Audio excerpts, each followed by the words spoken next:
സ്റ്റെൻസിലാവോസിന്റെ favourite സാനോ hybrid. നീ അവനിക്ക് വിളിച്ചു വരുത്തിയേ. അവനെ കടി നിർത്തി നന്നായി. 2 ആഴ്ച ഞാൻ ഇവിടുന്ന് മാറിയപ്പോ ഇവിടെ എന്തൊക്കെയാണ് സംഭവിച്ച? വീട്ടുകാരവനെ കൊണ്ട് ധ്യാനത്തിന് ചേർത്ത. അവനിപ്പോ ജീസസിന്റെ വിചാരം മാത്രമേ ഉള്ളൂ. എന്തായാലും ഹൈബ്രിഡ് കണ്ട അവന്റെ മനസ്സിളകും. അവനിങ്ങ വരട്ടെ.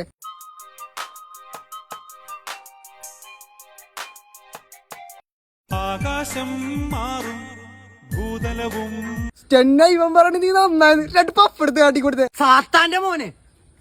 Father son holy spirit. എടാ നീയൊക്കെ എന്നെ വീണ്ടും നശിപ്പിക്കാനുള്ള പരിപാടിയാണോ? നിനക്ക് വേണ്ടി ഞാൻ ഹൈബ്രിഡ് കൊണ്ടുവന്നിട്ടുണ്ട്. Oh Jesus forgive me. Rascal, നീ ഇനി മേലെ എന്നോട് ഇങ്ങനെ സംസാരിക്കരുത്. Father son holy spirit. ഇവനെന്താടാ സായിപ്പിന്റെ ബാധ കയറിയ? ഇപ്പൊ ഇങ്ങനെയാണ്. ഞാൻ ഒരാഴ്ച ഇത് കാണാൻ തുടങ്ങിയിട്ട്. ഫെലിക്സേ, നിന്റെയൊക്കെ പോക്ക് നാശത്തിലേക്കാൾ. നിനക്ക് രക്ഷപ്പെടണമെങ്കിൽ ഞാൻ പറയണ കേക്ക്. എടാ നിന്നെ രക്ഷപ്പെടുത്താനല്ലേ ഞാൻ വന്നു. ഫെലിക്സ് ഒന്നും മിണ്ടാണ്ടിരി, അവൻ പറഞ്ഞിട്ട് പോട്ടെ. അതെ, ഞാൻ പറഞ്ഞിട്ട് പോട്ടെ. ഫെലിക്സേ, സത്യത്തിൽ നിന്റെ ഉള്ളിന്റെ ഉള്ളിൽ നിനക്ക് നന്നാവണമെന്ന് ആഗ്രഹമുണ്ട്. പക്ഷെ നിന്റെ മനസ്സതിനെ അനുവദിക്കണില്ല. അതല്ലേ നിന്റെ പ്രശ്നം.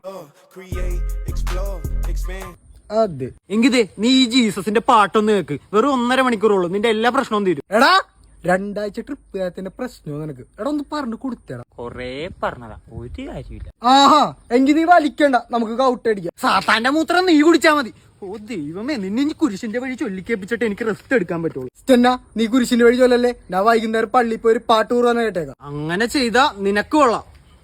എല്ലാം നന്നായി വരട്ടെ.